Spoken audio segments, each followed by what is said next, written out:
Hey there, how's everybody doing today? I'm Suzanne and I'm so excited to welcome you to the first in a series of Facebook Live events I'm going to be holding every Tuesday called Tuesday Tune-Ups. And the purpose of these little tune-ups are to either get us on track to begin with or help us get back on track to becoming the healthiest version of ourselves that we can. So I'm super excited to talk to you about this. Today we're going to talk about 3 ways. I'm going to give you 3 tools that you can use to make changes stick for good. But before we get into that, I want you guys to go ahead and let me know if you're out there and where you're from. And I have a quick question for you.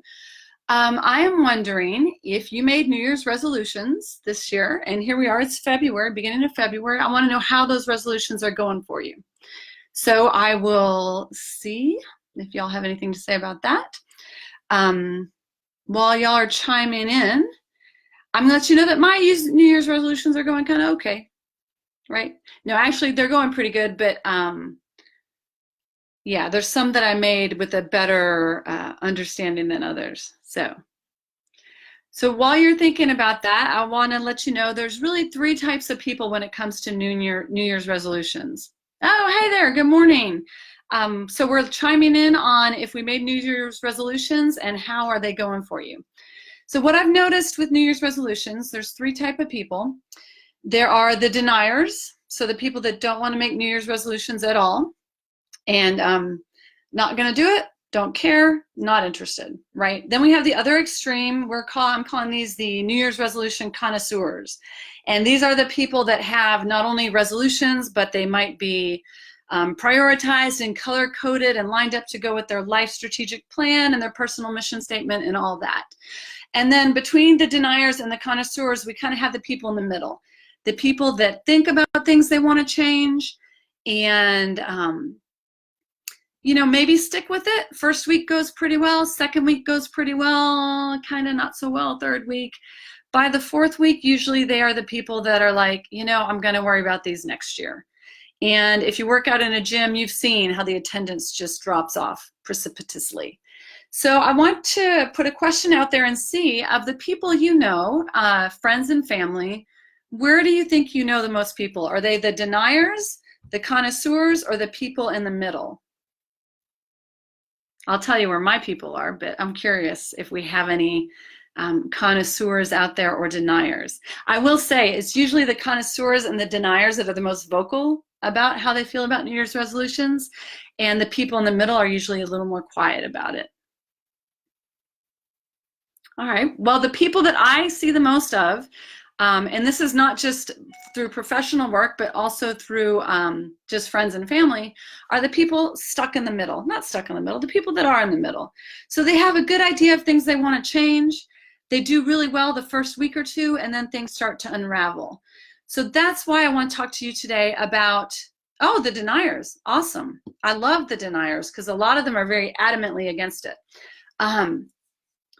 But what I want to talk to you about, and the thing about the deniers is they usually are okay with wanting to make change. They just want to make it on their own schedule, and they don't like artificially coming up with a plan on a specific day because someone told them. So all of these people have changes they want to make, and we're going to talk now about how to make them stick. So what I want to do before we get into that, what's important with how to make them stick is before you throw any tools and making change work for you, it's got to be a change that you really want to do. So let's talk for a second about motivation. All motivation is a willingness or a desire to do something. And if you say, like a lot of us do at New Year's, especially if you're in a group setting, oh, I'm going to eat better, I'm going to work less, I'm going to have better friendships, I'm going to sleep more. You just kind of list a bunch of things. But really, are you excited about any of them? Not really. So if you do find that you are changes that you don't want to make, no matter what tools you use, they're not going to stick. And that's not a place for a public Facebook discussion. But if you want to message me, we can talk about it offline. There's a whole bunch of stuff out there about why you might say you want to make a change that you really don't want to. So we're going to go with the assumption that you're trying to make changes that you truly want to make.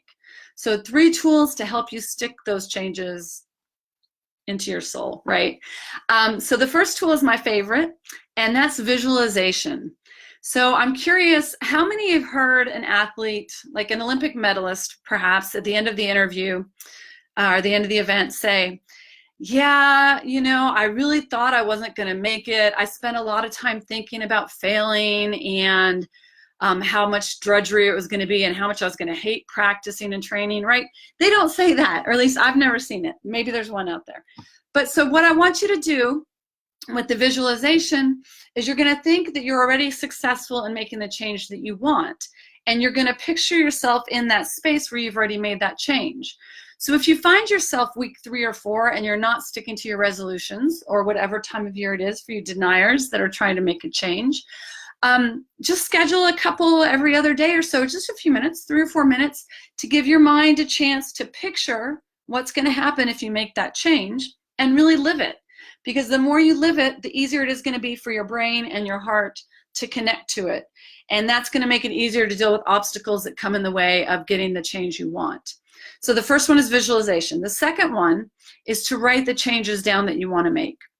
Now, I know not everybody is into reading, but for me, putting pen to paper and seeing something in black and white has a big impact. So if there's a change I want to make, I'm going to write it down and I'm going to look at it. Now, this does 2 things. One, it gives you a chance to look at it and examine it, and you might see that's really not a change you want to make.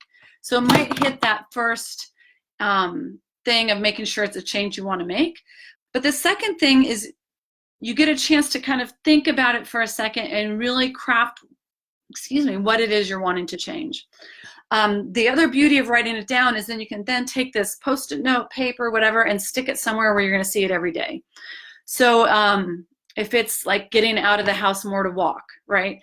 Maybe put it by the door, right? To remind you that, hey, maybe you can walk someplace. So that's the second one, to write your change down. The third tool to stick the change you want to make is to ask for help and tell people about it. So this is where you can kind of put it out there in the universe. So whether it's a friend or a Facebook group or even a coach, right? If you put it out there in the universe, you're going to establish some accountability partners, and these are people that are going to support you on the days when things don't go so well. So back to the gym example, excuse me. You'll notice group exercise classes. That's a really good example of this, because what happens is there comes a day when you don't want to go, but you might think, oh, so-and-so is going to notice I'm not there, and then they'll get back to you, and that's going to get you past the initial inertia,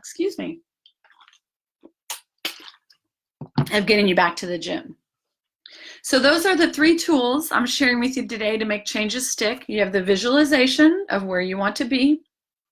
You have the writing the changes you want to make down. Makes it a little more formalized, also gives you a visual reminder you can put around.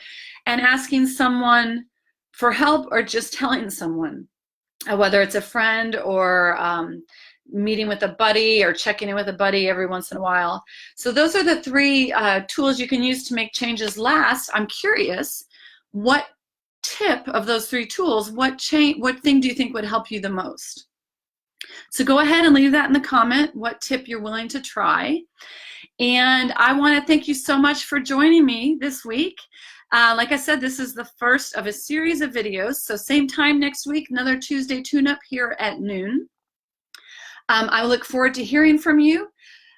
Please, if this video you think it resonated for you or would be something that anyone you know would find useful, please tag them or share with them. And also, if there's anything that I can help you with on anything related to this, just personal message me and I'll get back to you as soon as I can. So thanks again for joining in. I will see you for your next Tuesday tune-up next week at noon. Bye. Have a great week. Bye.